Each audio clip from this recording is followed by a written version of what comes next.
Next up in James's book, The New Frontiers of Lucid Dreaming, is a short subsection titled A Recommended Approach. Not every dream can be brought to the same standard of lucid awareness. The moment we become conscious within a dream, we find ourselves in a curious position as players in an interesting game of probabilities. It's as if we pulled a ticket out of the bag of all possible experiences. Because, once you do happen to get lucid, there's no telling what type of situation or environment you're going to find yourself in. There's no telling what type of mood you'll be in personally, consciously yourself. And then even if you have a while, there's no telling what type of dream or experience you're going to slip into once you slide into REM. And then even if you have one of these more OBE type dream experiences where you find yourself like lying in bed in what appears to be a room and all that, from that moment on, there's no telling how that dream will progress, what type of mood you'll be in, or, the level of lucid awareness and control you'll have within that dream, until you start doing some tests, which he talks about right here. I found it more useful to simply get myself as lucidly aware as I can without hassle, and that's an important point, and then decide how to continue forward, taking into account my own level of awareness, dream clarity and stability, and what situation I find myself in. Choosing a ticket from the bag of all possible experiences entitles you to a ride to a particular set of circumstances, but how they will unfold is unknown.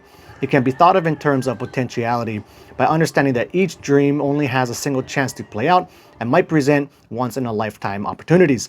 And to me, that is definitely the case, where I've never had a lucid dream that seemed to be the same as the one I had previously. In fact, the only type of recurring dreams I've ever had that really seemed to be basically the exact same was that recurring nightmare I had when I was like 7 or something like that I've shared many times on the channel. Anyway, we'll close it out with this. Sometimes you can play it more freeform, other times you have to be resourceful and work with what you have. By simply trying to be receptive to how well what you're doing is working will always be useful in making that determination, right? Because, when you are lucid, right, it's still like you working hand in hand with your subconscious, and your subconscious, still plays like the bigger role in that situation. So like anything you want to get done, it's got to be basically signed off by your subconscious. And so you won't be able to always do and execute and get everything done that you consciously want to, right? Because it's kind of like a give and take game there. But anyway, that'll wrap it up. Until the next video, keep the lucid dreaming practice legit. So having rewatched the video just now, right before posting it, I realized I kind of glossed over some of my main takeaways from it. So here they are.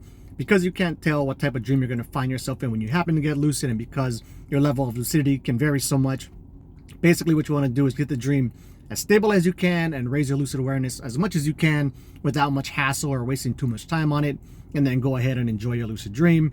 Then if the dream continues to progress and it seems to be getting more stable on its own, or you feel like your lucid awareness is kind of rising on its own, then you can go ahead and do some more stabilization techniques, see if you can raise those things up another notch or two, and then go off again and enjoy your lucid dream. And then if your lucidity seems to be like better than normal, then you can actually start trying to do some of the things that you maybe find more difficult in your lucid dreams, and see if you can get them done with your raised level of awareness in it. So anyway, yeah, that will wrap it up. So till the next video, keep the lucid dreaming practice legit.